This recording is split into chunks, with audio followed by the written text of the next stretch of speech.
la escuela de idiomas también, además de la cantidad de idiomas que ofrecen, que tiene una oferta grande, también enseña español. Es una de las cosas que queríamos hacer énfasis, porque también está la lengua española dentro de nuestro ámbito.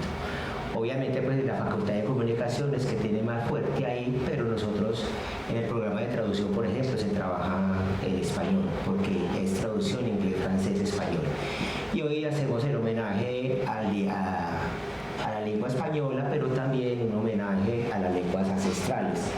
La idea era hacer esa conjugación, porque precisamente pues, la Escuela de Idiomas hace esa conjugación. Es el centenario del nacimiento de Manuel Mejía Vallejo, que nace el 23 de abril de 1923, precisamente el Día del Idioma. Y queríamos hacer ese centenario y hacer esa relación. Hicimos un encuentro muy fabuloso, y es un libro que se llama Los Abuelos de Cara Blanca, y hay otro cuento cerrado, más la otra parte de la obra de Mejía Vallejo, donde hay una gran influencia del pensamiento ancestral. Entonces tenemos a la profesora Lida Yagari González, que es profesora de la Escuela de Idiomas en el programa multilingüe en Emberá, Chamí, pero además ella se graduó hace poco de trabajo social. Pero lo primero que yo quiero preguntarle a Lida es, bueno, Lida, ¿quién es Lida dentro de la comunidad? Lida como una emberá. Bienvenida, Lida. Aba Raúl Arakiruma, aba Manuela Arakiruma, aba Chequerana Machima una nama Daihunka, Ukubema Arakiruma, Ataima, Bika, Namari Lida Constanza Yagari González Ukubu, Machitaende, Mami Damu Bedeade, Himbu Suhai, Ina Nama Bedea Jua, Nau Amba Mimichabu Bachi, Uno Bena Bedea da Jua Ukube. Mautai de Chibedea de Baburu da Jua, Kunis Bia Hawa da Jua Ukubema.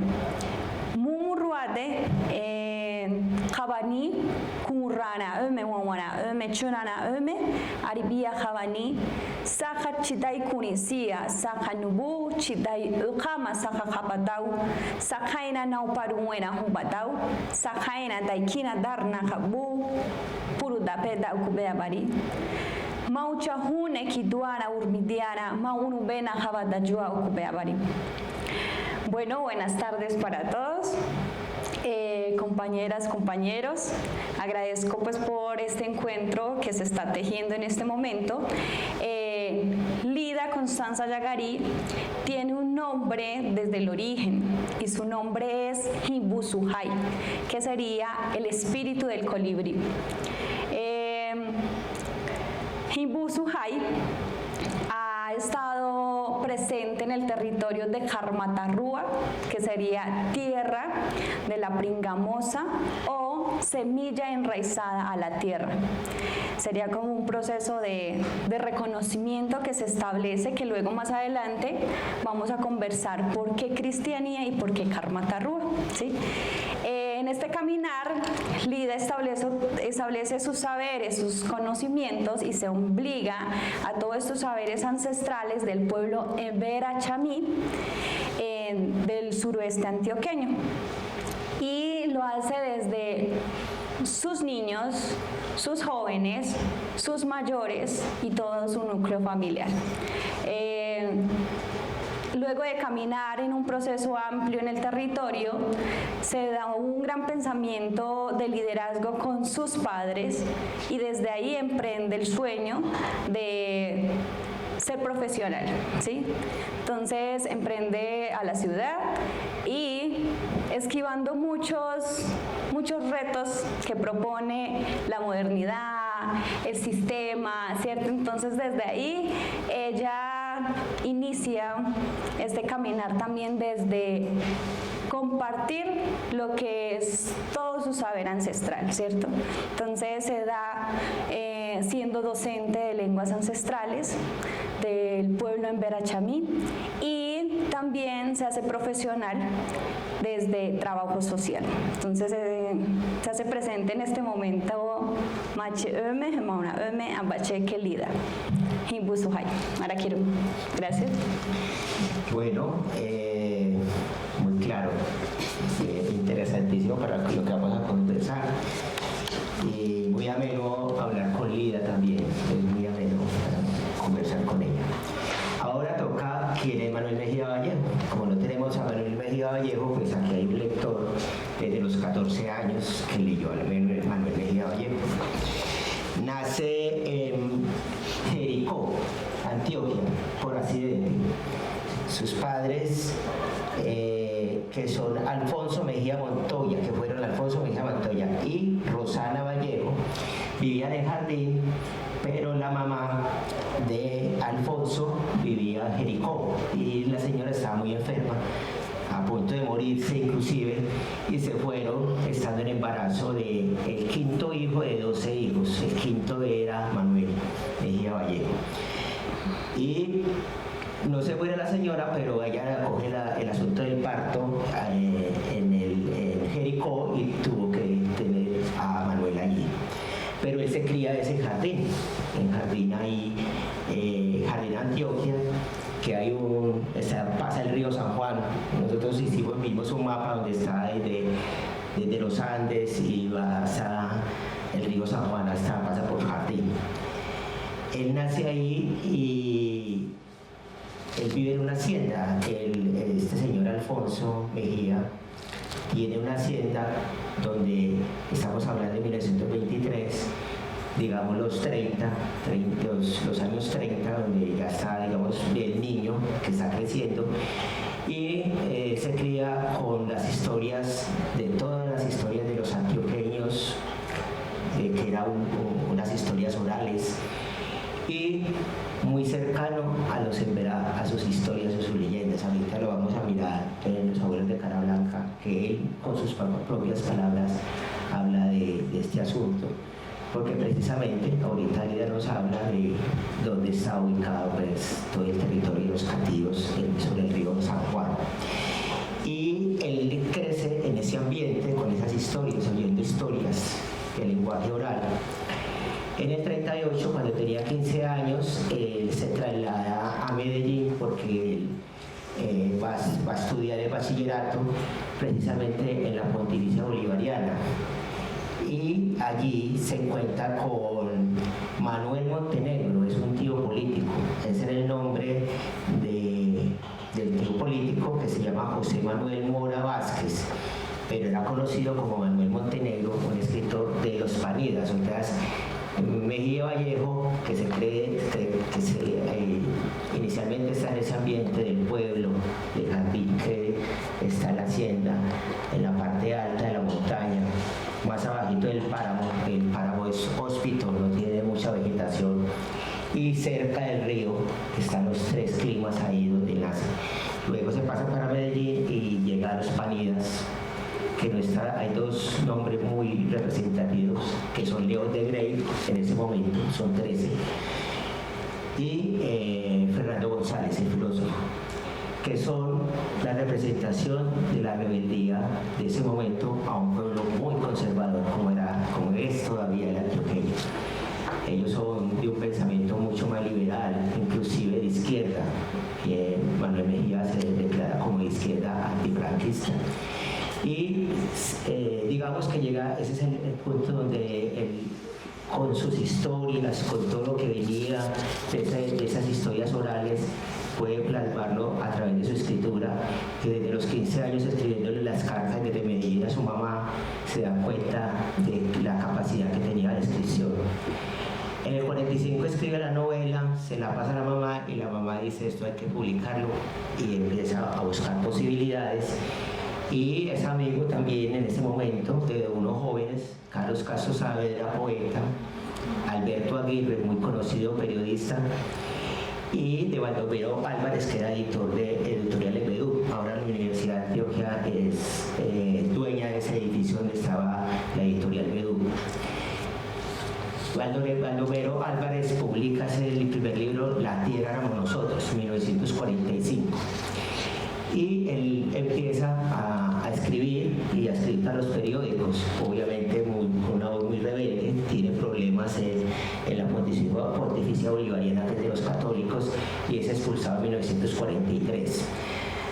Es una de las versiones, tenemos como dos versiones muy interesantes. Yo tomé a Eliana María Urrego Arango, que hace una tesis sobre Balandú, que es de la Universidad de Salamanca, y también tomé a Fran David Bedoya Muñoz, que es de una página que se llama Al Poniente, porque también hay otras versiones donde dicen que Mejía Vallejo en el 43 se gradúa de bachillerato en el Pontificio Bolivariano. Pero bueno, ese es el asunto de los poetas, de los escritores, que tampoco hay nada así tan registrado perfectamente. Bueno, el caso es que en el 48 llega la violencia. Obviamente él estaba trabajando en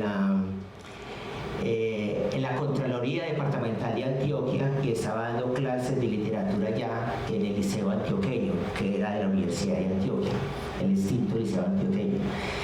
A él lo echan y lo expulsan de esos dos lugares del trabajo, porque por la revuelta que se da, y él lidera una de las revueltas aquí en Medellín cuando Gaitán lo matan, y entonces él tiene que salir expulsado y se va para Venezuela. En Venezuela también hay una dictadura, también ella lo expulsan y él se va para Panamá, y de Panamá, que es lo importante para nosotros, empieza a subir por Centroamérica. Esos años los pasa entre Panamá, Costa Rica, Guatemala en gran medida. Tiene años ahí, él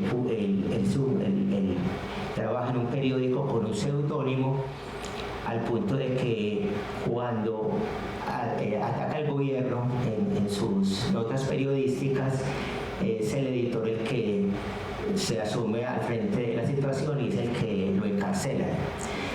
Pero después se dan cuenta que Mejía Vallejo, el que publicó, el que hizo estas notas contra el gobierno, y es deportado para Honduras. Él vuelve a Guatemala al escondido, sigue escribiendo y pasa luego a Salvador. Él está en San Salvador un tiempo, en México también. En Guatemala se encuentra con Miguel Ángel Asturias. Después vamos a mirar que él habla con él. O sea, hay una cercanía con los grandes escritores. En el 56, 57 se viene para Medellín otra vez. Y ahí ya empieza pues su carrera de escritor, y en el 63 logra un premio muy importante, que es el Día Señalado, y con ese premio entonces él, digamos, se catapulta. Él era de la imprenta departamental y Antioquia, y empieza a darle cabida a muchos escritores jóvenes, y es atacado por los conservadores porque le da esa cabida a esos escritores, a nuevas publicaciones que daban posibilidades de la literatura de ese momento. O sea que, como hemos hablado con ustedes muchas veces, pues el asunto de la edición es un asunto muy, muy difícil, pero no es de todos los tiempos, no es de nosotros ahora, sino que ha sido siempre así, porque obviamente es la palabra, es la voz, es poder hablar, es poder expresarse, y obviamente eso va a estar controlado.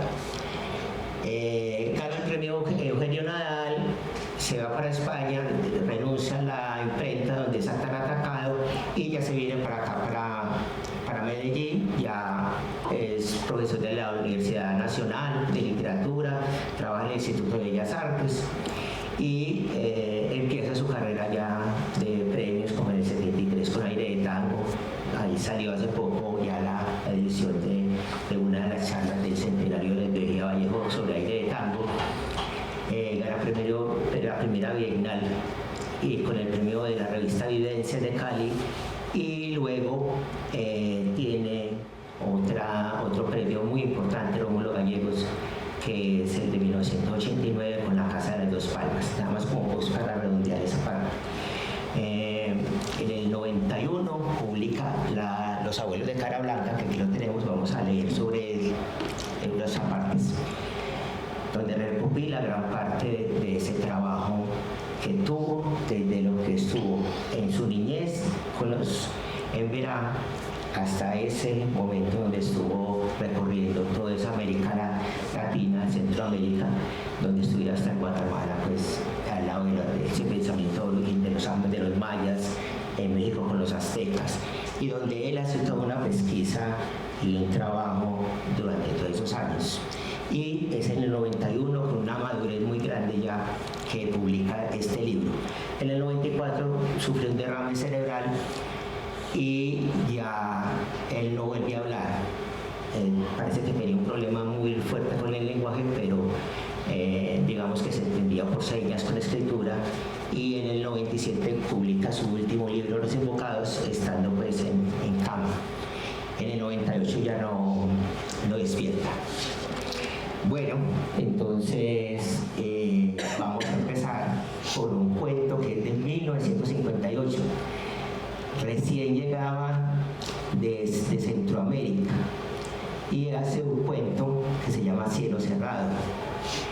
Cielo Cerrado ya lo leyó Lida, entonces yo quiero darle la voz a ella porque yo quiero preguntarle, bueno, Lida, ese conflicto que hay en Cielo Cerrado entre el asunto de los católicos, apostólicos romanos, de los cristianos, y el asunto de los emberá, con su pensamiento, con sus dioses, con su pensamiento ancestral.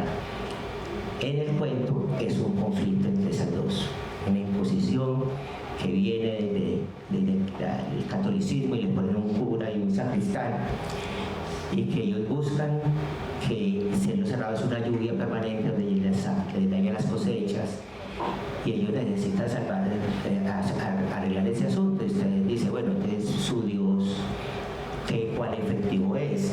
Y vienen los rezos y las oraciones y nada, y no funciona. Es interesante porque hasta el sacristán lo sacrifica porque nada que... Bueno, ya Lida sabe sobre el cuento, bueno, pero yo quería más preguntarle, porque ahí está el cuento, la gente lo puede leer, si no lo han leído, pero es ese choque que hay ahí. Bueno, Lida.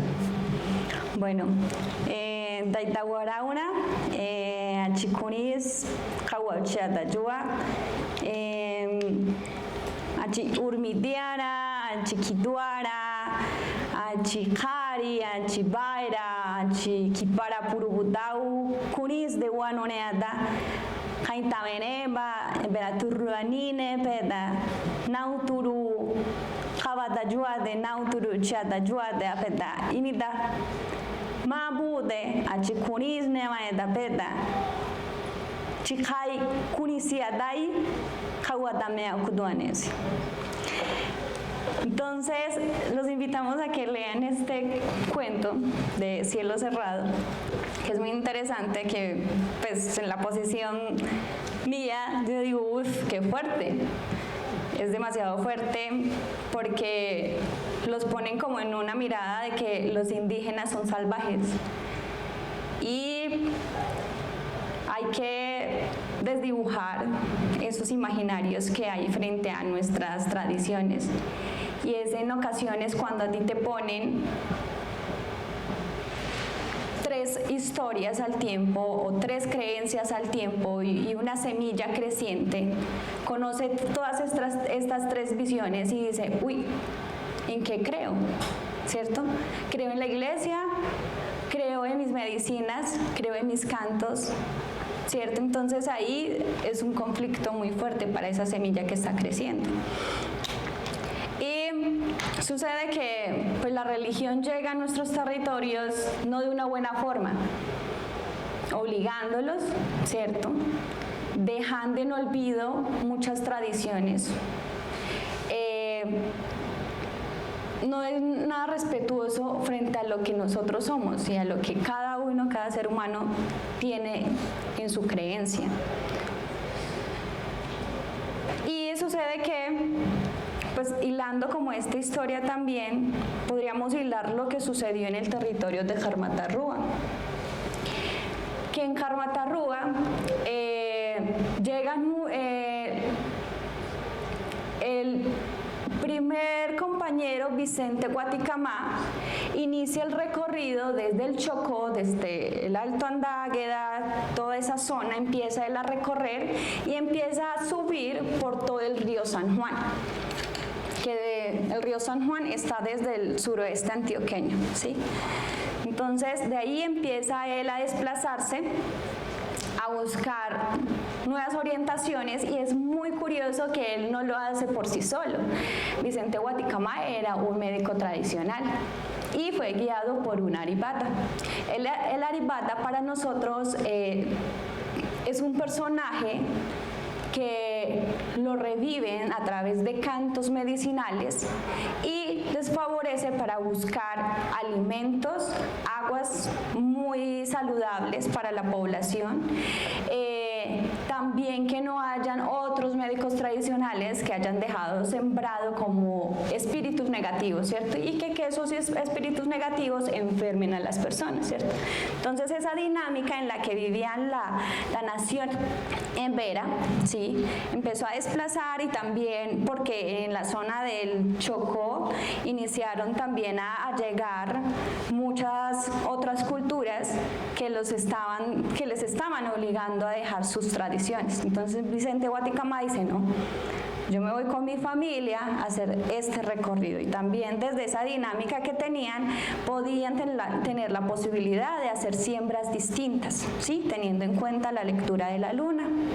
Entonces Vicente Guaticamá empieza a subir, llega a un sector que se llama el aeropuerto, que sería por Andes, que ahora es un lugar turístico ya. Luego empieza y llega en Andes, en el municipio de Andes, van a descubrir en algún momento hay unos sectores todavía muy en nuestro idioma. Por ejemplo, hay un barrio que se llama Cori, pero desde la lengua sería Jori, ¿sí? Que sería como una zanja, ¿sí? Como una zanja. Y hay unos sectores que tiene todavía el nombre de Vicente, de Guaticamá, que fue un líder. Por eso vienen también las fiestas de las catías, ¿sí? Porque lo enunciaban a Vicente Guaticamá como un catío.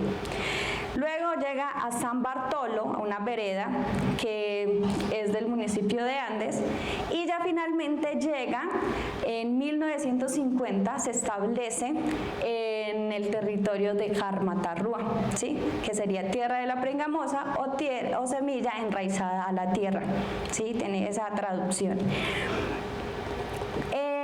Ahí ya empiezan, bueno, diría que en 1950 no fue, sino que fue más adelante, y de ahí empezaron a llegar otros compañeros de otros territorios, y en 1950 hago la claridad que habitan ya 120 familias en 140 hectáreas, muy poquito, ¿cierto? Ahí un compañero, un terrateniente que se llamó Eduardo Escobar, le dice a los emberas, para que ustedes no los estén desplazando, ustedes tienen que hacer una escritura, ¿sí?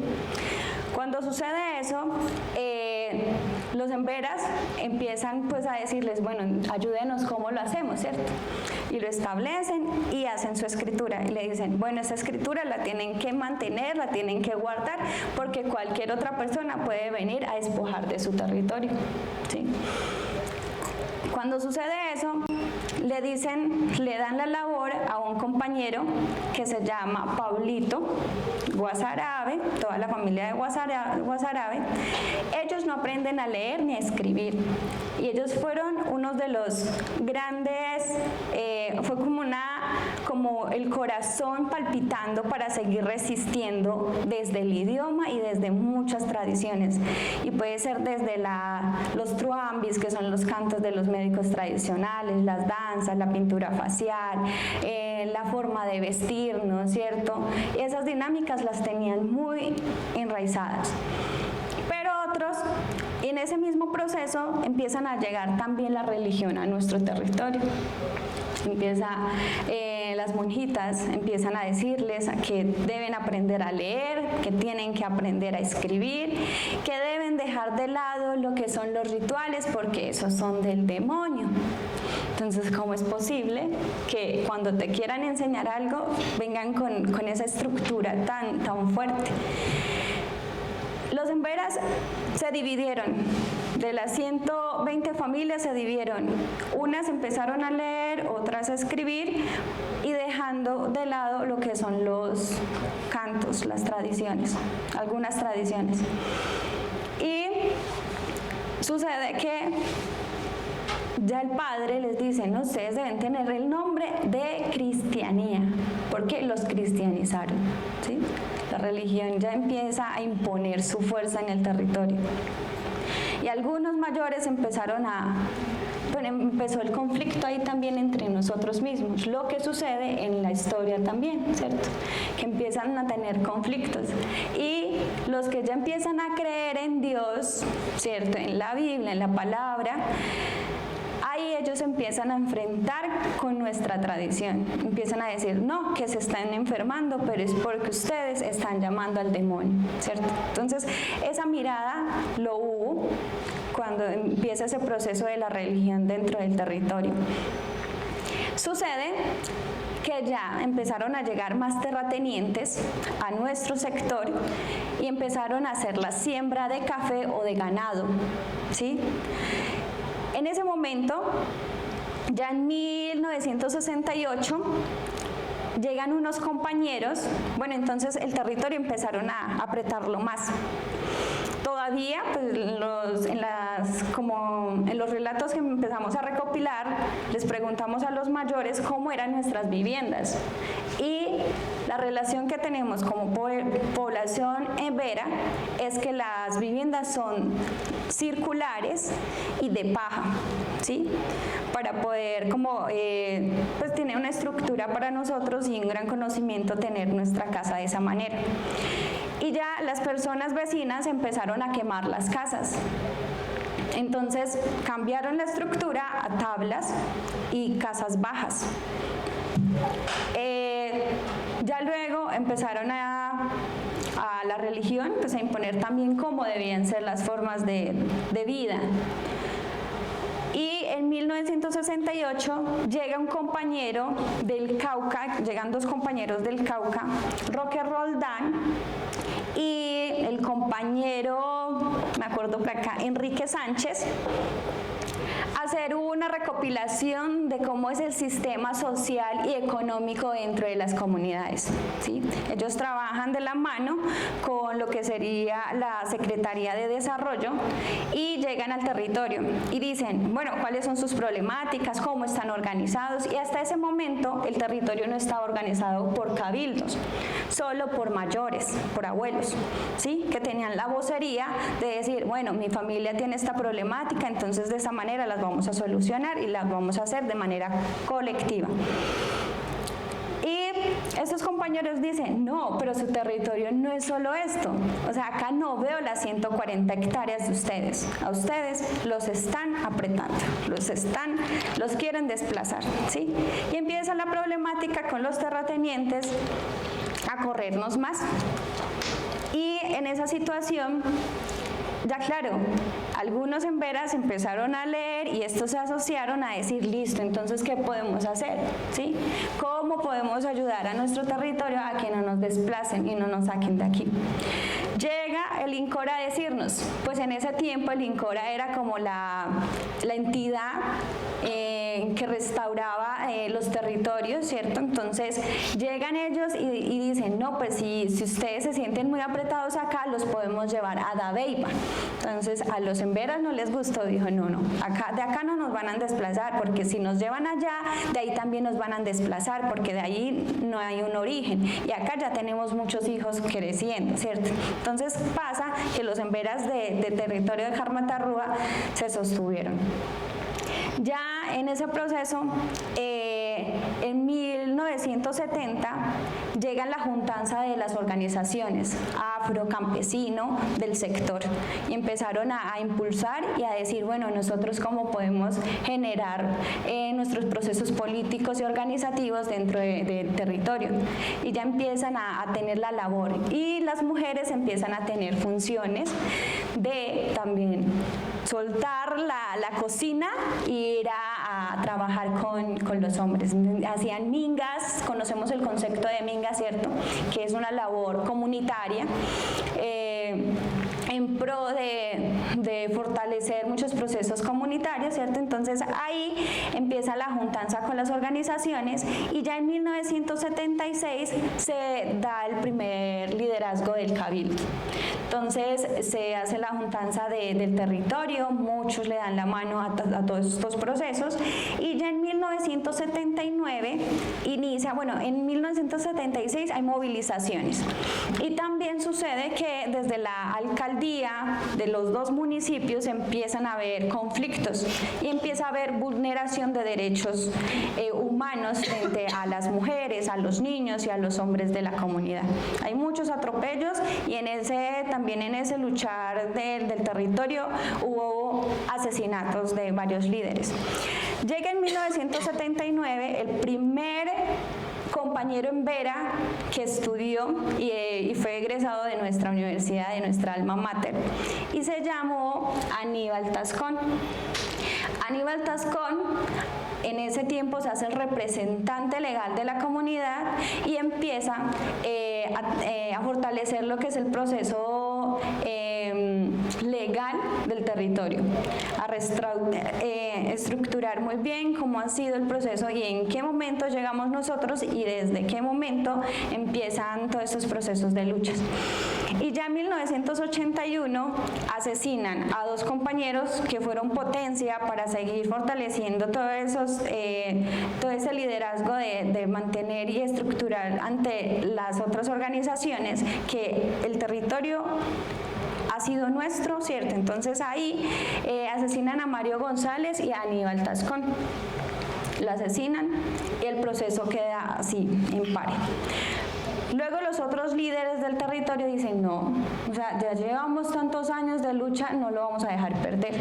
Y ya en 1982 se establece desde la Secretaría de Desarrollo y el INCORA darnos la escritura del territorio. Entonces, fueron muchas cosas que sucedieron y en ese momento yo diría que entre 22 años de lucha y de resistencia también se fueron cayendo algunos procesos, que fueron la forma de vestirnos, porque ya nos vistieron muy coloniales, ¿cierto? Nos fueron quitando algunos rituales, algunas siembras de algunas semillas nativas como el maíz, muchas prácticas en cuanto a la alimentación se fueron cayendo y se fortaleció más el proceso político y organizativo dentro de la comunidad. Pasados ya en el 2000, ya los jóvenes nos preguntamos, bueno, si somos en Vera Chamí, ¿por qué no hay tantas tradiciones en nuestro caminar, en nuestro andar? Y hay un proceso muy bonito que se hace en toda la nación en Vera, que reúnen a todas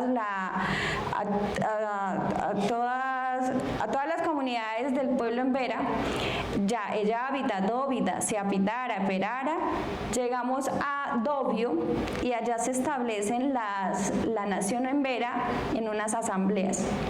Y lo bonito es que por cada territorio siempre llevan estamentos de mujeres, de la guardia, de médicos tradicionales, de jóvenes, de adulto mayor y de los líderes. Entonces nos llevan y de ahí empezamos a comprender que nosotros estábamos un poco distantes, o sea, la comunidad en Vera Chamí del suroeste de Antioquia estaba distante a muchas prácticas culturales. Entonces desde el 2000 yo vengo haciendo un reconocimiento de lo que son las plantas medicinales, lo que es la pintura facial y lo que es nuestro traje, ¿sí? Que también es impuesto, ¿no? La tela.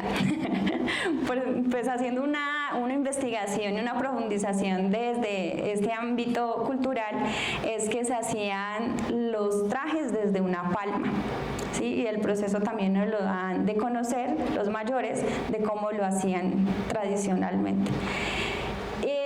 Si uno teniendo en este momento, pues yo siento que estoy muy bien cubierta, ¿cierto? Y cuando llevo mi paruma, aún así hay discriminación, hay xenofobia en la calle. Y uno dice, uff, qué fuerte. O sea, si me voy pintada, muchas miradas, muchas energías ahí, ¿cierto? Fluyen en su momento y uno dice, ah, carajo. Y todo lo que uno tiene que vivir en el transcurso de estudiar y estudiar fuera del territorio implica muchas cosas. Y hay que tener un corazón así de de acero para seguir esquivando como todas esas como esas vivencias que también es un desconocimiento que tiene el otro hacia uno, ¿cierto? Entonces uno dice, uff, demasiado fuerte para convivir como con toda esta situación. Algunos dejan su sueño, ¿por qué? Porque tuvieron una situación muy compleja con el otro y dejan y paran y vuelven al territorio. Bueno, dentro de esto quisiera decirles que pues no es nada gratuito que diga uno en Vera, dejé de hablar mi idioma, ¿cierto? Dejé de practicar lo que es la medicina tradicional de mi pueblo, dejé de usar mi okama, dejé de usar mi paruma, que sería nuestro vestuario. Dejé muchas cosas, ¿por qué?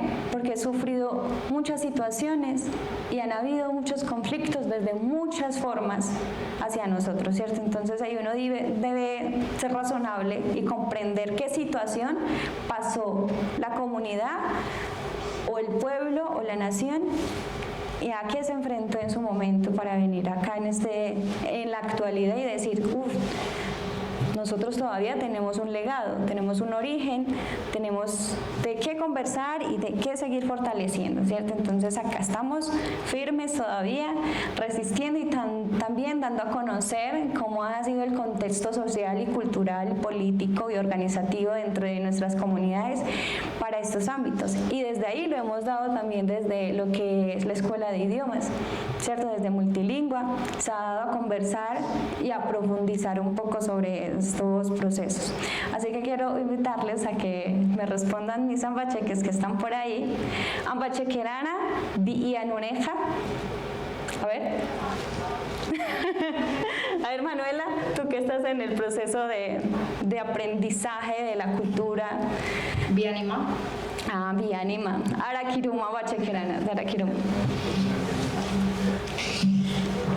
Bueno, este es uno de los sentidos que tiene este encuentro. Es muy claro que desde 1886, con la constitución que se formó en ese momento, que fue una constitución conservadora, hasta 1930 hubo una república conservadora, solamente gobiernos conservadores. En el 30 empezó Olaya Herrera, un liberal que viene dentro del asunto del bipartidismo, y después fue López Pumarejo, que estuvo en 2 ocasiones.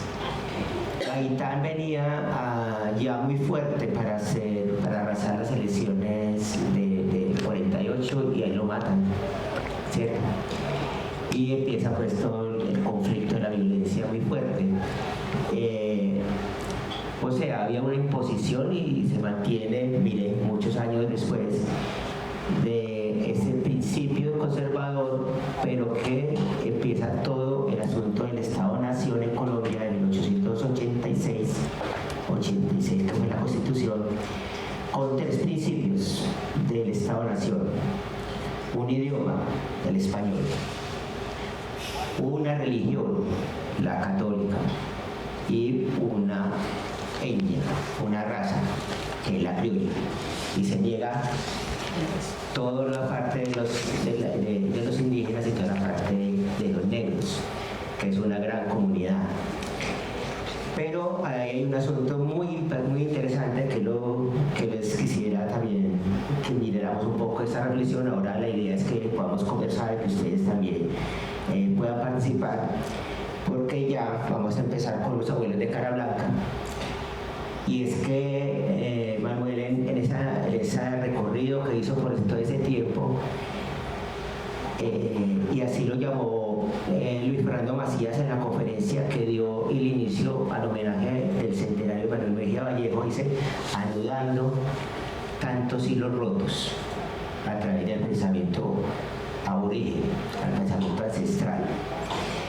Porque conversando con Lida uno encuentra mucho de esas historias orales que lo contaba la abuela uno, siendo una paisa antioqueña, católica, apostólica y romana, pero con mucho del pensamiento ancestral, como uno lo encuentra en Manuel Mejía Vallejo en sus historias. Aquí tenemos La Inocente Vigilia, unas historias bellísimas, poéticas y que tienen mucho de ese pensamiento ancestral, mucho de esa magia que es nuestra magia, de nosotros como latinos.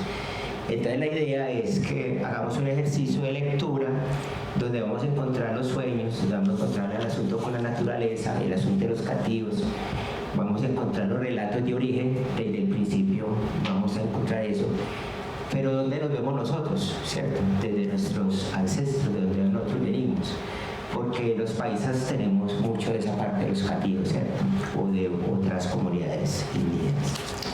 Entonces arranquemos. Vamos a hablar de los abuelos de cara blanca y quería como hacer una reflexión sobre cómo el pensamiento de Mejía Vallejo, mire, hace un cuento de 1958 donde se toman como salvajes a los aborígenes y después el salto a 1991 que le dice los abuelos de cara blanca. Lida me contaba que estaba muy emocionada con el texto. Porque ahí encontraron unas, bueno, ahorita nos cuenta y nos va a dar las impresiones. Hay una transformación. El primero que vamos a trabajar es en la parte de los sueños, que está muy patente ahí en el principio de los abuelos de cara blanca. Pero yo quisiera primero leer algo de la advertencia que hace al inicio Manuel Mejía Vallejo. Desde niño, cuando salía a pescar en el San Juan, de más piedras que aguas en su cauce, o a pie y a caballo por las trochas de los que aún era la selva grande, ejerció sobre mí una atracción singular ver a los indios en sus tambos, o dedicados a tareas cotidianas de sembrar maíz y yuca, modelar vasijas de barro y soplar la flecha en la cerbatana para la caza menor. Esa curiosidad se acertó al ir conociendo sus costumbres, sus leyendas y su poesía, donde aparecía ante mi sensibilidad un mundo inusitado. Poco a poco fui aunando ese conocimiento en tantos viajes, 8 años a Centroamérica, por países vecinos, por regiones baldías, por tierras de llevar y cierta avidez en la observación, en la lectura de libros y abundante documentación en crónicas de Indias, memorias, anuarios, tratados de etnología y antropología, revistas misioneras y todo lo que caracterizara lo auténtico sobre nuestra gente. Desde los esquimales hasta los patagones, desde los aztecas hasta los guaraníes, a lo largo de lo ancho y lo hondo del continente. La amistad de otras culturas me fue resaltando la importancia de lo indígena, su originalidad y trascendencia. Aunque alguna vez en Guatemala, Miguel Ángel Asturias me reiteraba lo difícil que resultaba para un escritor más o menos mestizo captar ese mundo y sus rasgos esenciales, con tantas diferentes enfoques y tan opuestas maneras de concebir el más acá y el más allá de su vida cotidiana y de su otra vida, donde aguardan los muertos, los antepasados, los abuelos de cara blanca. Ese encuentro, ese ir y venir, un asunto que discutíamos con Selnich. Bueno, tantas culturas que hay ahí, una revoltura que hay ahí. Pero entrándose en el texto se va encontrando con que cada uno tiene una voz. Y dice los cheroques, los mayas, los aztecas, como lo leímos. Y va llevando y mostrándonos diferentes mundos, diferentes formas, pero que es un mismo mundo, que es el de nosotros. Es como una torre de Babel, que traída a través de Manuel Mejía Vallejo en una lengua española, pero es esa cantidad de pensamientos ahí que van aflorando. Entonces, bueno, arranquemos. Arrancamos con los sueños. Los sueños muy interesantes, Manuel Mejía Vallejo, porque ya estando muy joven, ya le quité el libro. Manuela, ella va a ser la nuestra lectora. La transformación desde 1958 de El cielo cerrado a 1991. Pero aquí hay otra transformación. Tal vez caímos de un sueño mal soñado y peor vivido, y solamente el olvido se acordará de su dueño. Tal Tal vez vivir es pequeño, encuentro de otro dolor, en sombras en derredor, donde nadie entra ni sale, porque la vida equivale a un sueño sin soñador. Muy tenaz, somos un sueño sin soñador. Algo muy cercano a lo de la muerte de Dios. Pero en 1991 dice, somos un sueño, la historia es de Nadia Barí y Dilar, que son soñados por Antel. Antel es el gran soñador, es el Dios, ¿cierto? Y viene su recorrido de estos dos personajes en la historia, que lo hace en forma de epopeya, en prosa. Ya en las críticas iniciales de X, por ejemplo, el poeta decía que esto era una epopeya, eran versos, trae cantos, es muy bello. Pero arranquemos con la lectura, vamos a empezar con entonces el asunto de los sueños, como lo trae aquí el Nódulos de Cara Blanca, y ya Lida nos va a decir los sueños. No vamos a hacer una interpretación del texto, eso se lo dejamos a los amigos de CELMIS, allá en comunicación, crítica, literaria y todo. Nosotros vamos a traer la lectura de Benji Vallejo y los asuntos que maneja los invitados. Listo. Hola, soy Manuela y les voy a estar acompañando esta tarde con la lectura. Cuando Namja Barí se miró como quien despierta en casa ajena, sus ojos asombrados empezaron a descubrir el mundo. Alguien lo soñaría, pensó al oír silbar en la distancia un pájaro no escuchado antes. El pájaro voló hacia la sierra y Namja Barí sintió el frío que sentiría si estuvieran en su pico nevado. Como un sueño nevado al sol, fue el sueño de Namja Barí. El día debió comenzar en el río. Volvió porque la luz salía del agua, porque el monte sacudió lo que restaba de noche. Como un gran pájaro, se sacudió la noche cuando Namja Barí la vio desaparecer más allá de las orillas del río. El día nacía de sus aguas y del rumor de las aguas del río nacía la noche. Entonces, al volver la cabeza, advirtió la presencia de una joven que dirigía sus ojos a un lugar donde varias personas se movían acompasadamente. ¿Seguirá soñando? Sin darse cuenta, se fueron acercando a sí mismos, al lugar inventado, y de este modo Namja Barí la conoció. De este modo, la joven conoció a Namja Barí. De este modo, creyeron haberse conocido desde antes. La sonrisa de la joven asomó tan voluble y alada como ella. La sonrisa llegaba por el aire que ella iba creando, y en el aire volaron formas y alas. Vuelan. Namja Barí tendió la mano para señalar el vuelo. El deslumbramiento fue más deslumbramiento al ver cómo el vuelo se suspendía por falta de ave. El ave desapareció, no por la distancia, no por la velocidad, sino porque ya no hubo más ave en el cielo, porque no solo en sus ojos, sino también en el cielo, desapareció la visión del ave, la visión de un vuelo concentrado en humo. ¿Dónde estamos? No sé, estamos. Cuando bajaron sus miradas, advirtieron la presencia de algo que se movía en forma remotamente humana, como saliendo de sí mismo, como luchando por ser el mismo y nada más. Sintieron suya esa lucha, se sintieron bregar en esa figura distante y próxima como los deseos, como la parte ajena que en cada criatura duele y arrebata. Pero la figura se fue esfumando en ensayo de figuración. Algo está por nacer, pensó Namja Barí. También nosotros estamos naciendo. Cuando volvieron a mirarse, en sus ojos latía la espera de cualquier cosa, lo inusitado, vagos caminos de sabiduría. Entonces se sintieron más completos, más creados, porque la forma ausente se les integraba, porque insinuaba otra dimensión la forma ausente. Salimos de algo. Después advirtieron un remolino sin viento, un viento sin causa en lugar de esa lucha de la fuerza por formarse. Entonces comprendieron. Algo en derredor se revelaba, algo intentaban hacer en derredor, sin ayuda, debatiéndose contra poderes ajenos que intentaban impedir su aparición. Sigue otro testigo cortico sobre los sueños, porque aquí es donde se pone en tela de juicio si dejan de soñar, ¿qué pasaría? Ahora existía la sonrisa en los labios sin color, si existieron en el color o en la sonrisa. Namjawari observó que él e Idlar volvían a desvanecerse, si se desvanecían, si eran los presentidos, los soñados, los vulnerables. Estaba loco, dijo la voz aparte.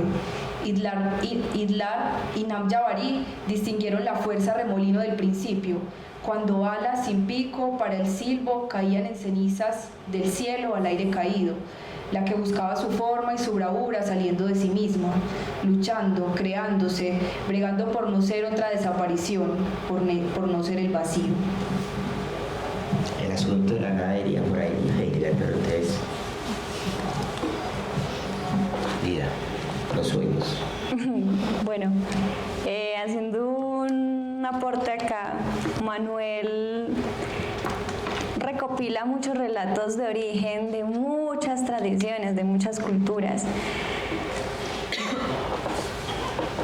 Y al empezar algo, por ejemplo acá en este momento de los sueños, que sería como la creación de lo humano, de la naturaleza, del pensamiento, de la palabra, de algunas tradiciones, de algunas prácticas culturales. Él empieza a tejer, viene desde, digamos que empieza a hilar de lo que sería el pueblo Nasa, el pueblo azteca, el pueblo Wayuu, el pueblo del Amazonas también aparece, que lo enuncian como Huitotos. Está también el Nasayuwe. Entonces me parece muy curioso y fue una aventura leerlo y decir, wow, ¿qué es esto tan mágico, tan extraño también, pero recopilando como muchas historias de nuestro origen? Claro que puede haber alteraciones de cómo él hace las interpretaciones en su momento. Y estos días que estábamos conversando con Manuela, habíamos dicho que interesante fuera que nos sentáramos a conversar de estos pueblos, cada representante de estos pueblos, y decir qué tan cierto puede ser esta historia. Y bueno, para nosotros los sueños, desde el pueblo en Verachamí, y hablando también con el pueblo Wayuu, con la profe Estefanía, es de mucha importancia. Es de mucha importancia.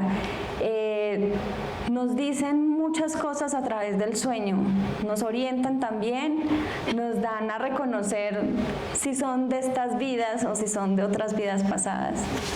¿Ustedes creen en la reencarnación? Pues lo hay también desde muchos orígenes. Entonces, como reconocer esas vivencias y decir, bueno, este es un sueño que nos está estableciendo una desarmonía o una armonización, o cómo estamos trabajando desde nuestro ser, desde lo humano. Y cómo estoy estableciendo esa comunicación con mi ser, con mi centro y con el otro, ¿sí? Y de esa misma manera con la naturaleza. Entonces, por ejemplo, también hay sueños que son de predecir cosas, anunciando sucesos, diciéndonos, alerta, ten cuidado, ten cuidado. Y la forma en como nosotros cuidamos esos sueños es contándole a la abuela, ¿sí? Teniendo presente el fuego, la cocina. Entonces ahí lo que es a través de lo que yo le estoy dando a conocer de mi sueño a la mayora, a la abuela, a la sabia pone una palabra y induce ese sueño al fuego, ¿sí? Ya sea el fuego para nosotros es un abuelo, ¿cierto? Y ese abuelo corta con la energía que pueda suceder, ¿sí? En nuestro caso, si yo en el sueño estoy vestida de traje, de vestido de blanco, ¿sí? Va a ser una muerte para nosotros. Entonces, si yo no lo cuento, va a ser una muerte no en mi familia, porque yo me vi reflejada ahí, sino de unos amigos, de alguien muy cercano. Si en el sueño es una amiga que está con su traje, yo digo, no, va a haber una muerte, pero dentro de mi vínculo familiar. Y Y si en caso de que haya mucho alimento, muchísima comida y muchísima gente comiendo, también enuncia que va a haber una transformación, que va a haber un cambio, que va a haber una muerte dentro de la familia. En caso de soñar animales, por ejemplo, en abundancia, eso es riqueza, eso es gratitud, pero también si yo los sueño esos animales, debo hacer una ofrenda, ¿sí? Debo hacer una ofrenda y entregar tanto en beneficio del sueño y en beneficio del otro, ¿sí? Para que todo se establezca una sincronía y una armonización entre ambas. También hilando como estos saberes, hay unos animales muy específicos para nosotros, como lo decíamos con el profe Raúl, que es el artatau. Entonces hay un cantico muy bello que entonces de no solo soñar, también que hay que enunciarlos, ¿cierto? Y hay que traerlos y hay que cantarlos. Entonces por ahí hay muchos chicos que me pueden acompañar. Yo les pregunto, Jaiba, Jane Bitibu, y ellos van a responder, ¿sí? Los voy a corchar hoy. Y dice, Chartatau, Kui Bitibu, Kui Bitibu, Kui Bitibu. Chartatau, Kui Bitibu, Kui Bitibu, Kui Bitibu. Chikaiba Bitibua. Chartatauba, Chartatau, Kui Bitibu, Kui Bitibu. Jane Bitibua, Chikuy, Chikuy. Jane Bitibua es, ¿qué está pidiendo? Y está pidiendo la lluvia. Jaiba, ¿quién es? Chartatau, ustedes responden, ¿listo? Jaiba es quién, ¿sí? Jane Bitibua, ¿qué está pidiendo? Ustedes dicen Kuy, que es la lluvia, ¿listo? De nuevo vamos. Chartatau, Kuy Bitibu, Kuy Bitibu. Jane Bitibua.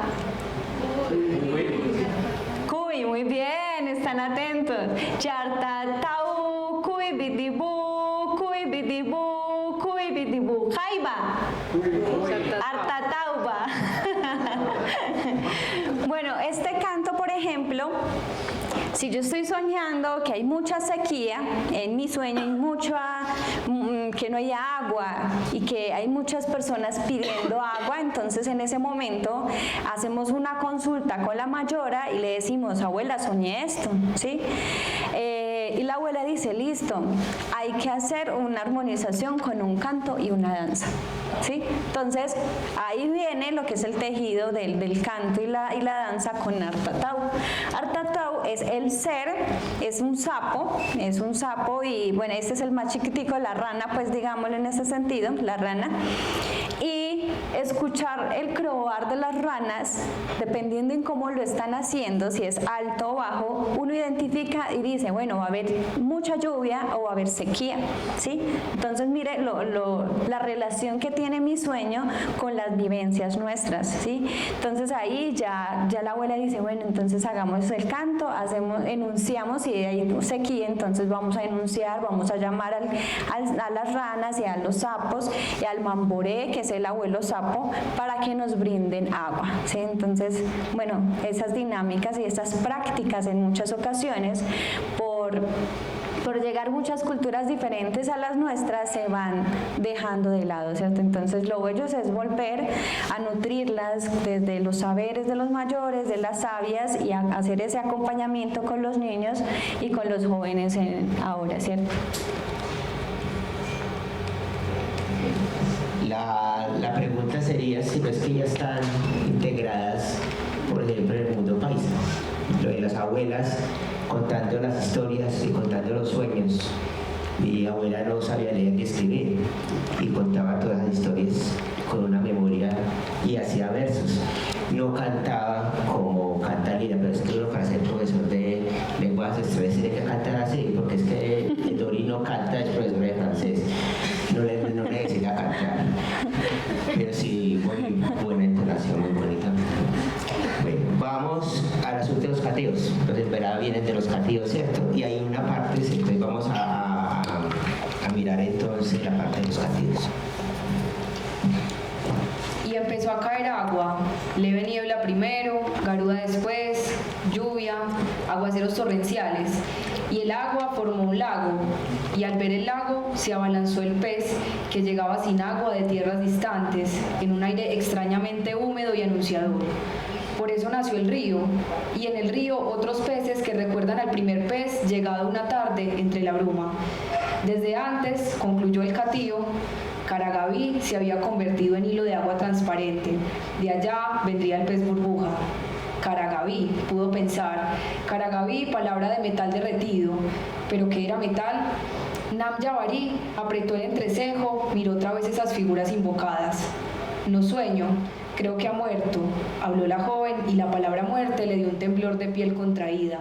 No recordaba cómo había llegado. Allí estaban entre neblinas irreales, sin claridad, en el pasado, sin memoria. ¿Quién nos está recordando? Habría pensado si supiera que era recuerdo, o a quién recordamos si supiera que era pregunta.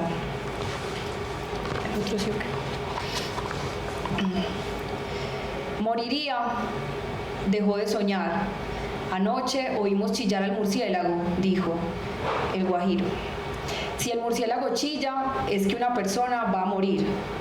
El catío miró al yacente, miró en su memoria la leyenda de las alturas nevadas. Droa Koren Sa, la tierra donde hace frío. Caragaví, dueño del mundo que habitamos, nació de la saliva de Tatsitsetse, el preexistente, el primer padre de todos, el que se creó a sí mismo, el que hizo el mundo sacándolo de su pensamiento, Chirinchadeuba. Cuando Caragaví formó al primer hombre y a la primera mujer, arregló la luz de las estrellas y las colocó en el espacio. Para que el firmamento quedara más hermoso, lo hizo cóncavo, en forma de plato. Las estrellas son pájaros luminosos con las alas extendidas, con las almas brillantes de indios y blancos.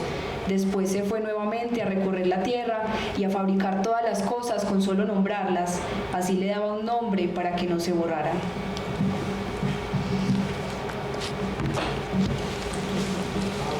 Bueno, quisiera hacer una recopilación de los sueños, y es que en lengua soñar se dice jamokara, y separando pues las palabras para tener un saber profundo, o la razón o la simbología profunda, sería Ka como semilla, Ma como siembra, y Kara o Ka también vendría como el tejido. Entonces estaríamos siempre hilando o sembrando o nutriendo desde esos saberes a través de los sueños, ¿cierto? Y Kirinchia fue es el pensamiento, Kirinchia, o Kunisia o Kirinchia, que sería el pensamiento. Y desde este pensamiento viene la creación de lo que ha sido la nación embera, ¿sí? Para otras culturas puede ser el viento, ¿sí? Asociarlo con el viento, o con la serpiente, ¿cierto? Entonces, acá lo enuncia acá en el libro como catíos a lo que sería la nación embera. Y en ese caminar, la creación del agua lo asocian a una mujer que se conoce como Genserá. Genserá es una sabia que le dieron la tarea de cuidar el agua, pero no siendo mezquina, no siendo conocedora de este saber milenario para sí misma, sino que lo debía compartir. Y Genserá se vuelve mezquina, se vuelve egoísta con su pueblo y no le da agua para su comunidad. Entonces, Caragaví, que es un Jaibaná, enuncia muchos procesos en su territorio y les dice paciencia, que esto lo vamos a solucionar entre todos.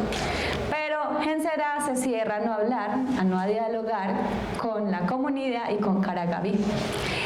Y es un encierro del agua, de todo ese conocimiento de un árbol que se llama el jenené, que es el árbol grande para nosotros. Y el jenené, en el jenené guarda todo el legado del agua.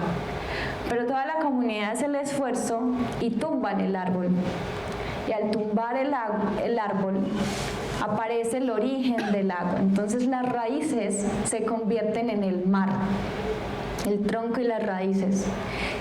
Las ramas se convierten como los caminitos, que serían los ríos.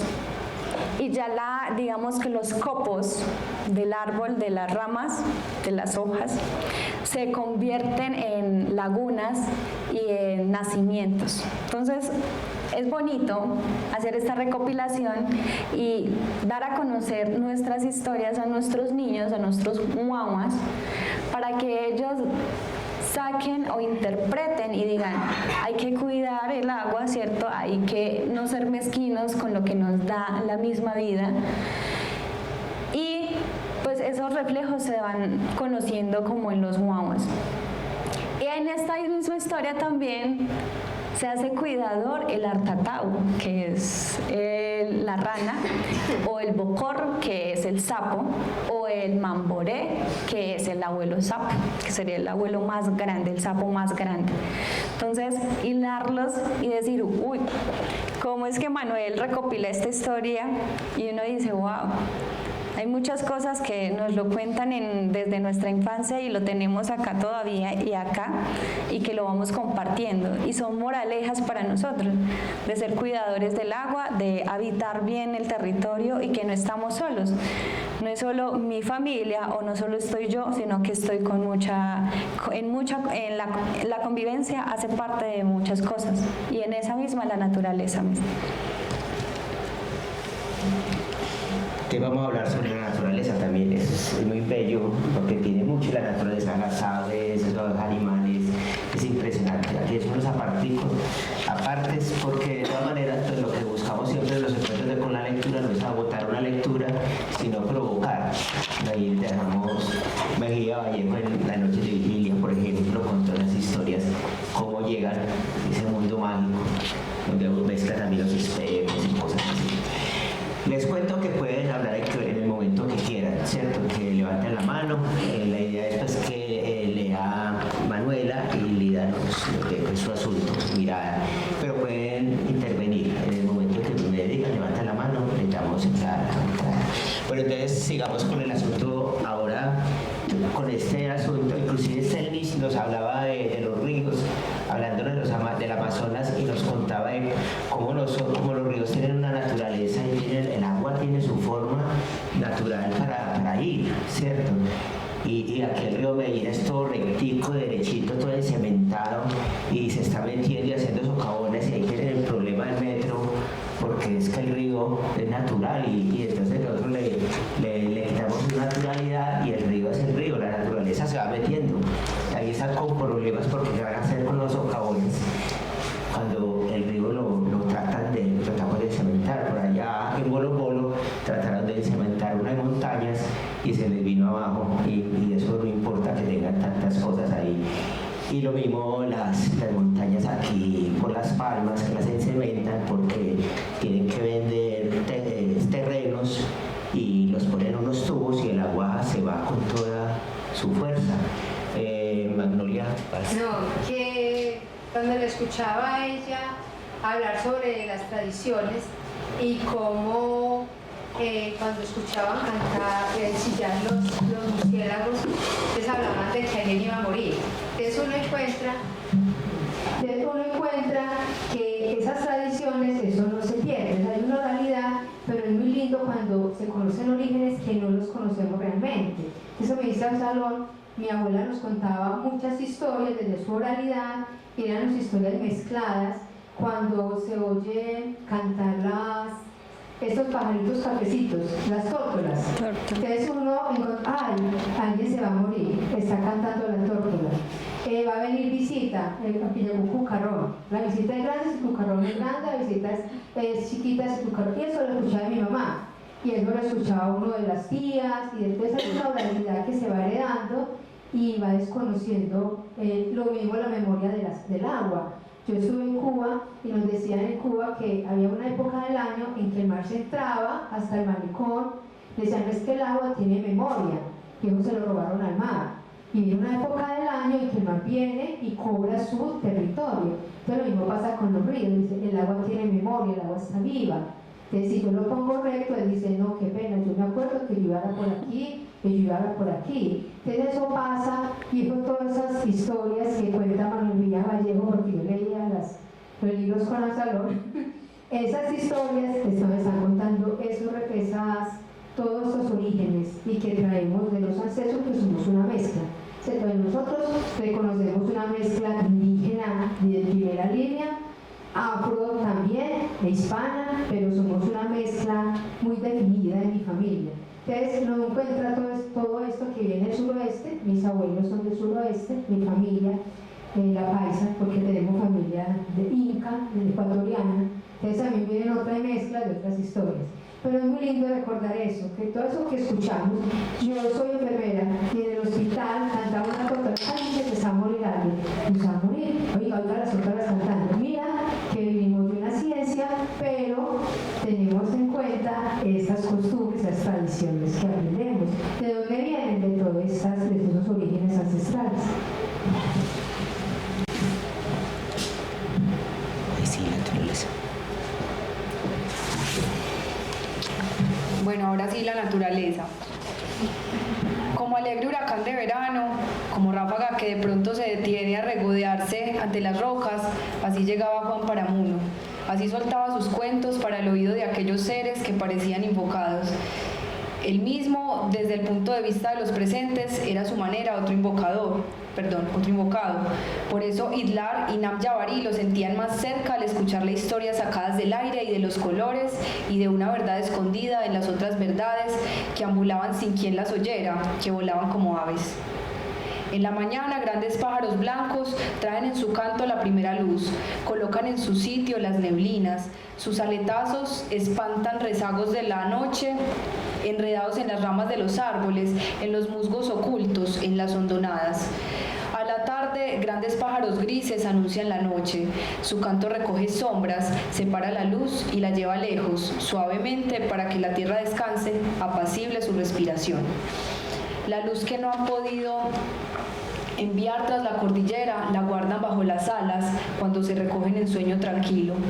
De noche, grandes pájaros negros saben cuidar la oscuridad, vuelan por todos lados, inquietos los ojos fosforescentes, y espantan con las alas o tragan con el pico pedazos de sol perdidos entre las rocas. Pájaros blancos, pájaros grises, pájaros negros se dividen el trabajo de cada día en los farallones, con la paz que van dibujando las alas mansas cuando se retiran.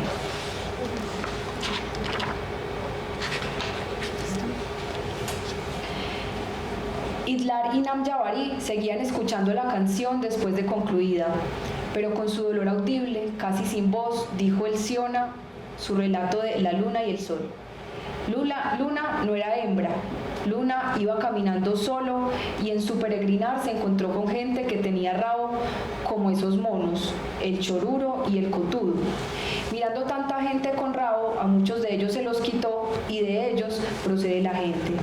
El cotudo se encontraba en Uchué, rancho de menstruación, por eso quedó rojo, porque estaba untado de sangre. Con una varita de caña brava, Luna hacía estas gracias. Caminando y caminando se encontró con su hermano mayor, el sol. Este le brindó chucula y apenas Luna se agachó para tomar, le quitó la vara que llevaba y la arrojó al techo de la casa. Cuando Luna reclamó, el sol le dijo: ¿por qué no brincas y la alcanzas? Luna lo hizo, pero brincó muy alto y quedó pegada en el firmamento y hasta ahora está allí. El sol tenía un lindo manojo de plumas en la mano y Luna se lo quitó y también lo arrojó al techo de la casa. El sol quiso alcanzarlo, pero igualmente quedó en el firmamento. Entonces el sol dijo a Luna: tú te llamarás Nañangüe. Todas las gentes verán tu cara en las noches claras, mirarás como los hombres se aman con sus mujeres, quedarás en la noche, yo en el día, de hoy en adelante seremos enemigos.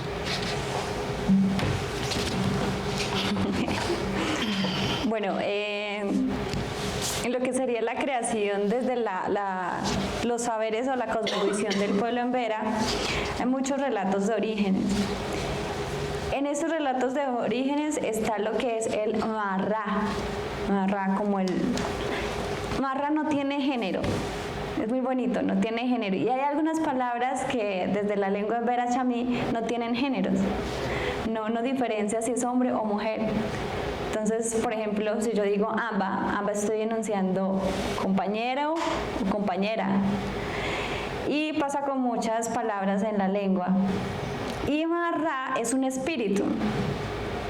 Ese espíritu ni siquiera se deja ver ni se deja sentir. Solo lo pueden conocer los médicos tradicionales. Y como también uno puede interpretar que vino un marra. Ahorita les cuento sobre una experiencia vivida en casa, anécdota, y es que, bueno, los marras y los médicos tradicionales que serían los jaibanás para nosotros desde el pueblo embera chamí, el jaibaná es el guía espiritual. Entonces él es el conocedor, el que hila lo que es el saber desde lo tangible y lo no tangible. Y desde la parte espiritual, ya sea bueno o malo, ¿sí? O sea, energías positivas o energías negativas que influyen o afectan la salud de las personas. Para nosotros como pueblo tenemos 3 mundos: el mundo de arriba, el mundo nuestro mundo y el mundo de abajo.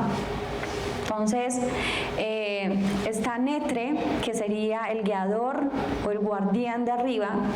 Está Karagaví, que estaría en este sector. Y Armakura, que sería del pueblo de abajo, ¿sí? Con Trutruika, que serían médicos tradicionales, no dioses, sino médicos tradicionales, jaibanas, sabedores de esos conocimientos. Y él, desde lo que nos cuentan los mayores o médicos tradicionales, nos dicen que no solo son esos 3 mundos, y en cada mundo hay 8, se divide en 8, este también en 8, el otro también en 8, y desde la parte espiritual son 13 mundos que se establecen. Entonces uno dice, carajo, entonces ¿de dónde yo estoy soñando? ¿Desde qué punto estoy soñando? ¿Cierto? Y cuando uno está en una ceremonia, en una toma de medicina, independientemente de qué medicina sea, desde ahí uno establece alguno de estos mundos y uno va haciendo una reconciliación con estas vivencias.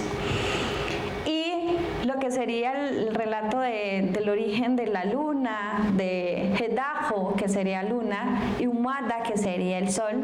Entonces, hay una similitud con lo que nos acaban de compartir, es que fueron hermanos que en su momento los separaron, ¿sí? Hay muchos que hay que seguir recopilando, profundizando desde nuestros mayores, porque ahí varía mucho estos relatos en cuanto a la creación del sol y la luna. Entonces, para decirles que cada ser de la naturaleza tiene un warra. ¿Qué sería un qué? Un espíritu mayor, ¿sí? Quien es el guía, quien es el cuidador y el guardián de estos seres. Y la anécdota que quisiera compartirles es que desde pequeños nos dan a conocer los relatos de origen para cuidar tanto nuestra energía y también para cuidar a los animales.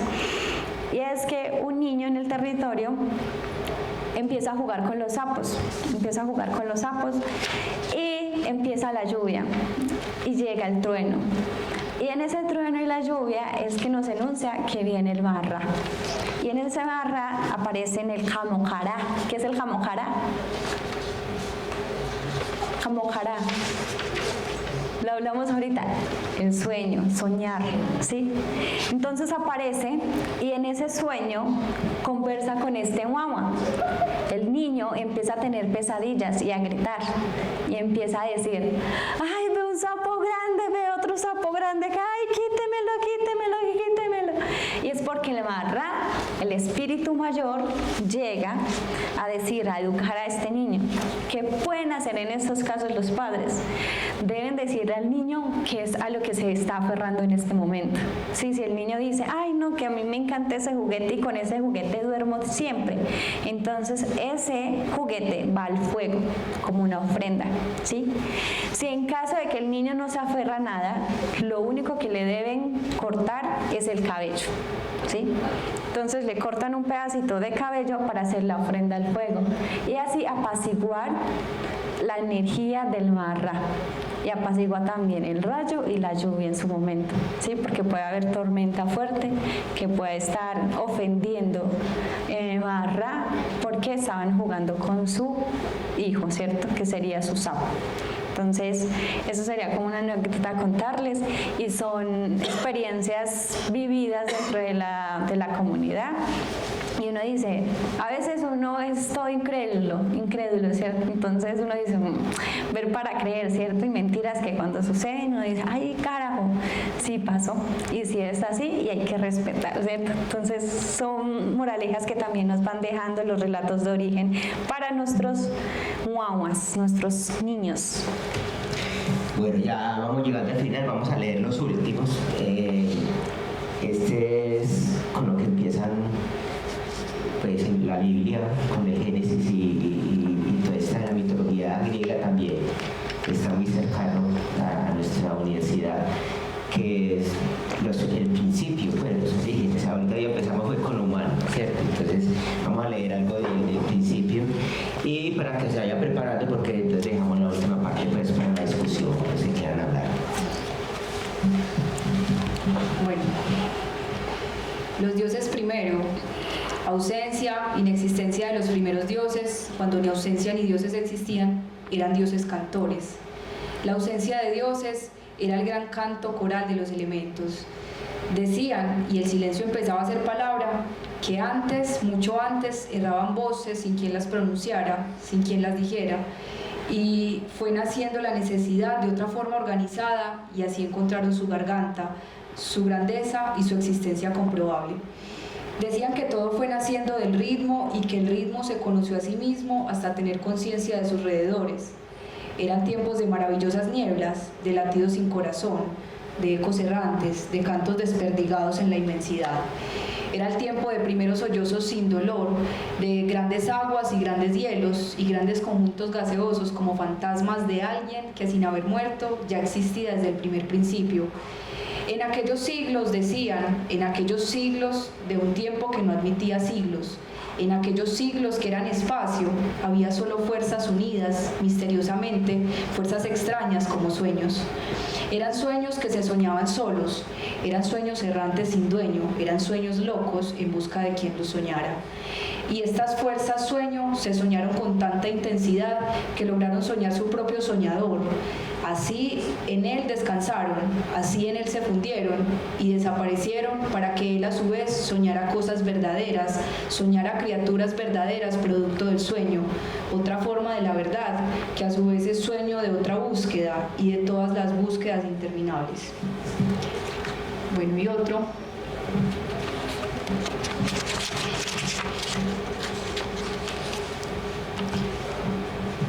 Antes de existir la tierra, en medio de las tinieblas originarias, antes de conocerse las cosas, nuestro padre Ñamandú creó en su soledad, para él mismo, el origen de un himno sagrado.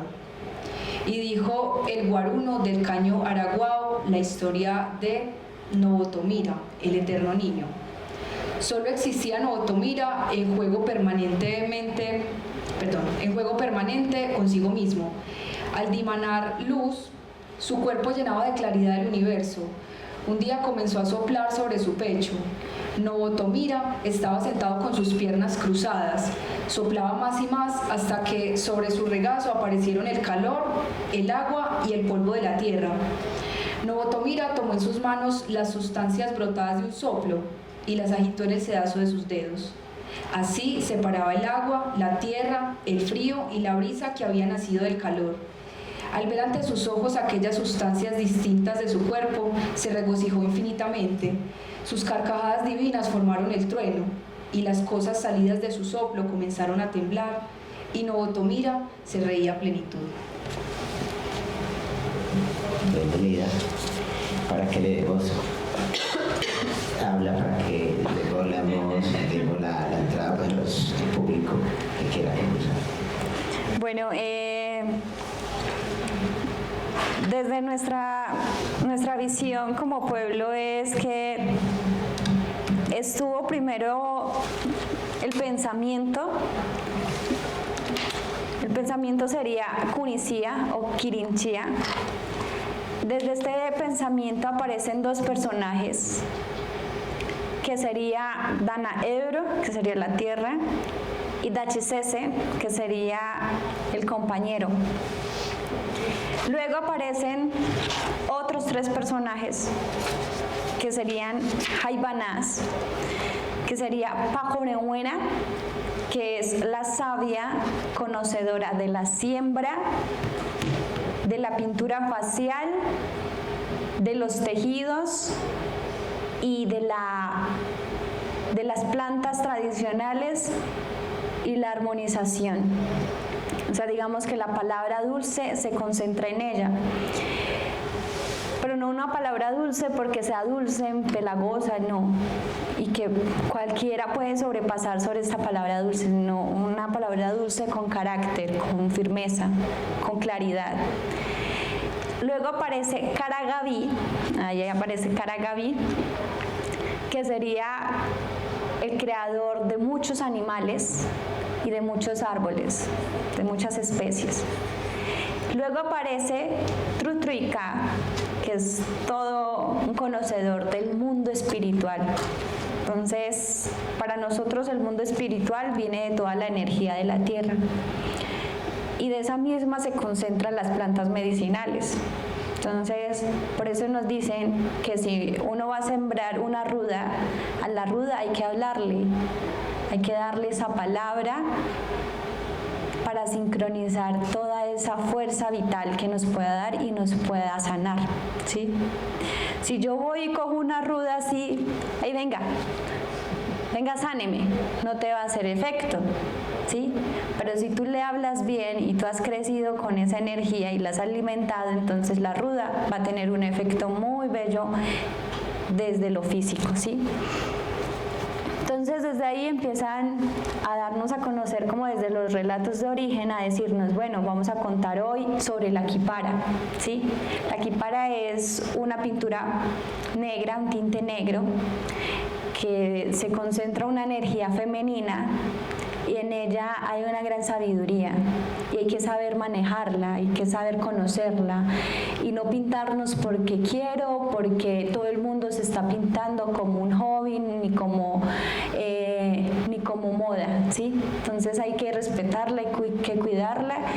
Tiene su proceso de sanación en su momento, ya también lo conocen los médicos tradicionales y dicen, bueno, a ti te damos, digamos que el proceso de sanación o los rituales se dan en varios pasos, y es que el médico tradicional se sienta a hablar con la persona que está enferma y le cuenta a la persona enferma qué síntomas tiene, ¿cierto? Hacer como un diagnóstico, y después de ese diagnóstico viene algo muy interesante que lo contamos hace unos minutos, y es el Kamujara, que es el sueño, ¿sí? Y a través del sueño el médico tradicional se comunica con sus espíritus, y a través de eso los espíritus le dicen qué plantas medicinales debe usar con la compañera, ¿sí?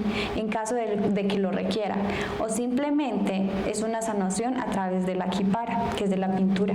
Entonces ahí ya el médico dice, bueno, tú necesitas esto, y en tal momento nos vamos a sentar para hacer la sanación. Y esta sanación no se hace solo de la persona enferma y del médico tradicional. Ahí debe estar la comunidad, o sea, nosotros debemos estar en ese momento para poder apoyar la armonización o la sanación a través de nuestras danzas, a través de nuestras voces, de nuestros cantos, y de esa manera se genera la armonización en el cuerpo de manera física de la persona. Entonces, Entonces, todos estos saberes son importantes de que las demás personas externas a territorios en Vera lo conozcan y digan, listo, hay que respetar todos estos espacios y hay que estar en sincronía con los parámetros que tiene la comunidad, ¿cierto? ¿Por qué? Porque si no, estaremos faltándole al respeto a la comunidad y toda la cosmovisión que tienen ellos, ¿cierto? Y reconocer que somos una nación muy diversa, que como lo maneja la medicina del pueblo en Vera, no lo maneja los del Amazonas, los de Caquetá, los de Risaralda, los de Antioquia, ¿no? Entonces ahí hay un aporte muy de reconocer de que somos tan diversos y desde esa misma diversidad hay que respetarnos todas las ideologías que hayan, todas las filosofías que hayan, todos los relatos y las cosmovisiones que tengan una cultura o una tradición o un pueblo originario. Muy claro el mensaje, muy bonito. Bueno, Celis, ¿quieres decir algo? Todos apuntan ahí. ¿Quiere alguien que se atreva? Ya tiene que hablar. No, tiene que ser. Para que lo conozcan, así, ¿no? Claro.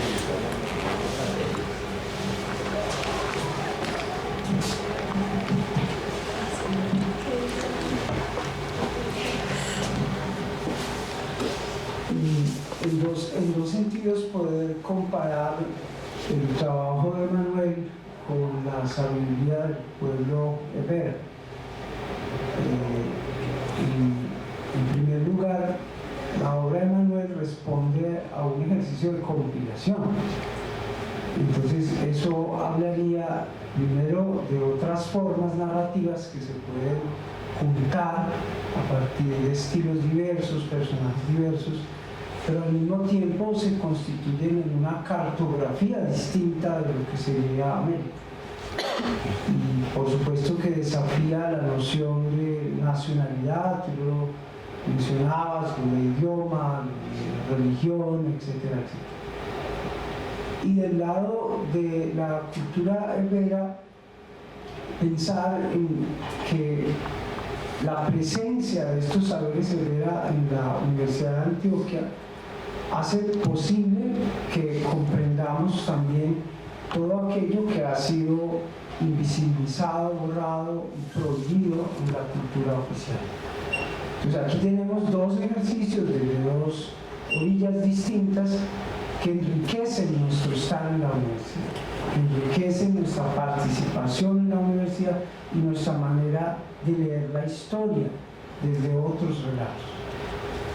Para mí es un motivo de alegría y por supuesto de felicitar este espacio, porque muy posiblemente hablar de Manuel Mejía Vallejo llevaría a pensar que estamos nuevamente promoviendo la cultura paisa para los paisas, Antioquia para los antioqueños, y que vamos a hablar aquí del catolicismo, de la familia cerrada, de la familia heteronormativa, etcétera, etcétera. Y resulta que también es posible reconfigurar una historia distinta de lo que es el territorio a partir de esos saberes ancestrales. Ahora quiero... ¿Alguien más?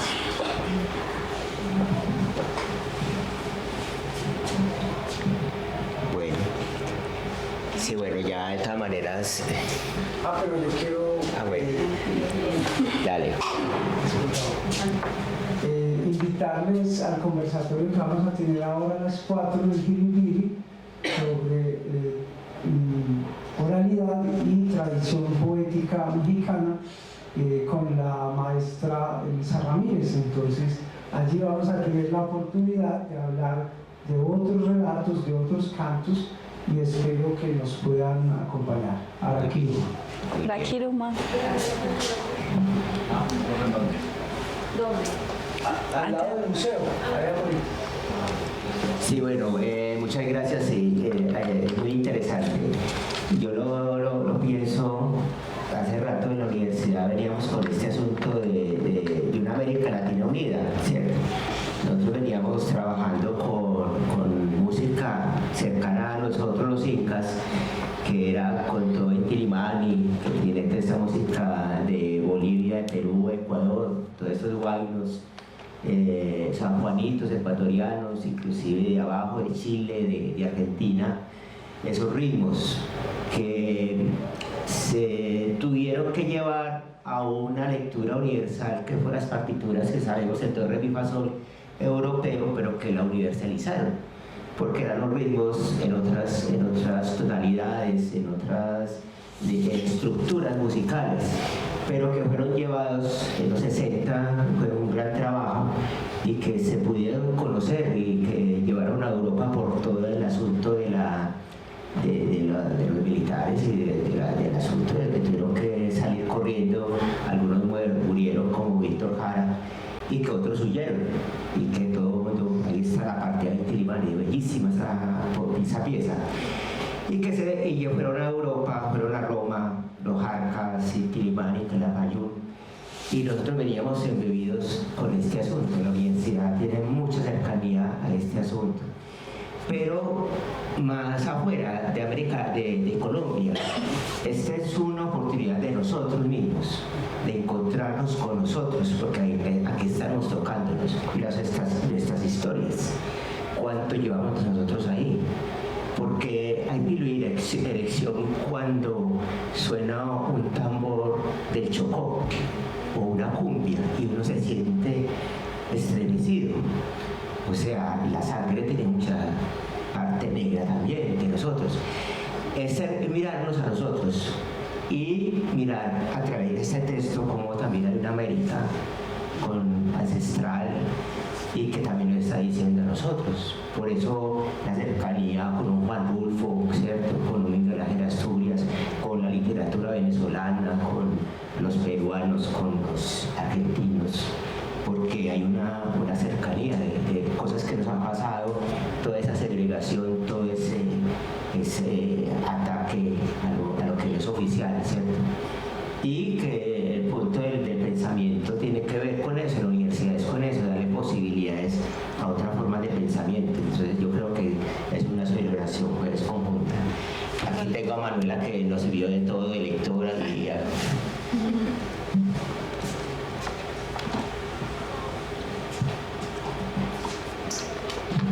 Manuela, me tengo una inquietud porque decías ahorita que en determinado momento estaban como muy perdidas pues como las prácticas y toda la cultura allá en el territorio, ¿cierto?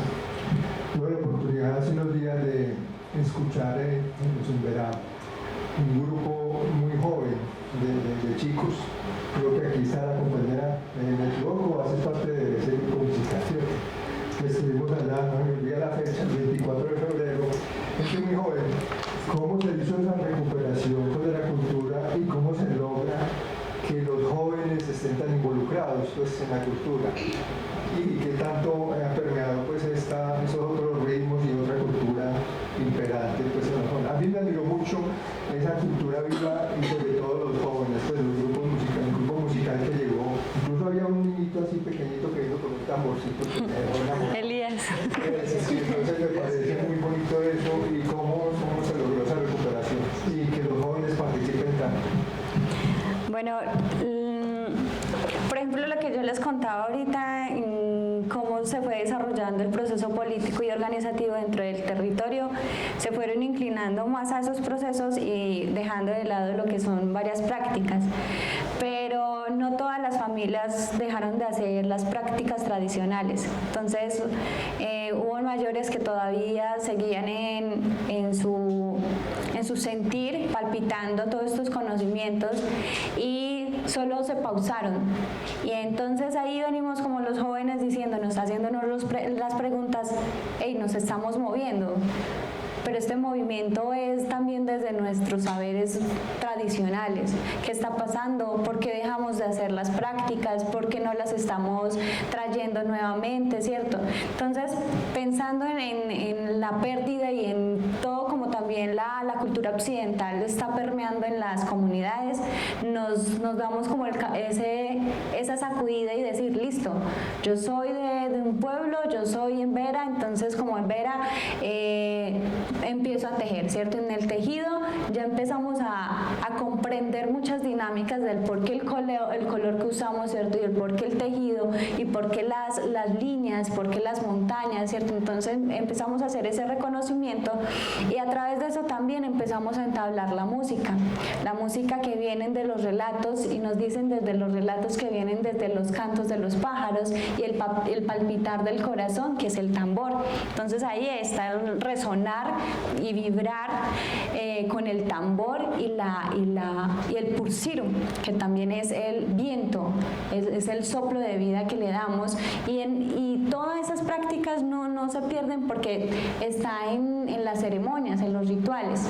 Entonces, para sanar a una persona no solo es el canto del médico tradicional, sino que también está el canto de todos nosotros, y pasa también con el pueblo minica, ¿cierto? Que a través del canto podemos sanar y podemos limpiar muchas cosas en su momento. Entonces, preguntarnos, pero ¿por qué solo se hace en las ceremonias y no los estamos asociando en el día a día, en nuestra cotidianidad? Entonces ahí vienen los jóvenes a impulsar y a fortalecer los procesos y a preguntarnos otra vez y darnos la tarea de hacer las lunadas, que son los encuentros de la palabra de los mayores y de los jóvenes, para volver a retomar nuestros procesos que son tan bonitos para nosotros. Entonces ahí está la fuercita, y pues claro, nos estamos asociando también a lo que son las músicas andinas, que también tienen una fuerza no solo desde nuestro origen, sino que también desde el origen de los mayas, de los aztecas, de los incas, ¿cierto? Y ahí está Bolivia, está Perú, está Ecuador. Entonces empezamos a asociar el San Juanito, el Huayno, la Saya, el Tinku, el Caporal, y empezamos a caminarlo desde estos movimientos también. Y es movilizarnos como juventud, como jóvenes, y volver a decir, listo, acá está la raíz, y de esta raíz no nos vamos a ir. Y tenemos la tarea de comprender desde lo occidental, desde otras culturas diversas y desde nuestra propia cultura, y no perdernos, ¿sí? Entonces está ahí el fueguito bien grande y bien fortalecido desde nuestros mayores. Y bueno, también desde estos espacios que también nos nutren.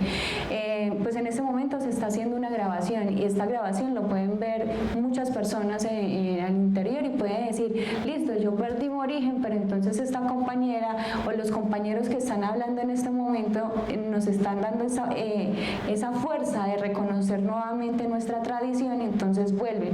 Y pasa con los cursos de lenguas ancestrales, que muchos jóvenes, en un ejercicio que se da a conocer en el curso, y es preguntarnos por nuestro ombligo, ¿dónde está sembrado nuestro ombligo? Pero eso les lleva a reconocer que mi abuela fue indígena, que mi abuelo fue indígena. Y desde esa razón empiezan a decir, no, mira que yo tengo estas raíces, profe, mire que mi abuela a través de los sueños, o mi abuela es tan sabia con las plantas medicinales, ¿cierto? Entonces ahí para comprender y para estar dialogando. Entonces se fortalecen mediante esos procesos que se están dando. Muchas gracias. Habrá otra posibilidad de hablar con Lida, porque ya nos van a pedir el espacio y nos tenemos que ir. Muchas gracias. El encuentro con la lectura este 21. Profe, diga Arakiruma. Arakiruma. Eso, Vika, diga. Vika. Eso. Gracias a todos.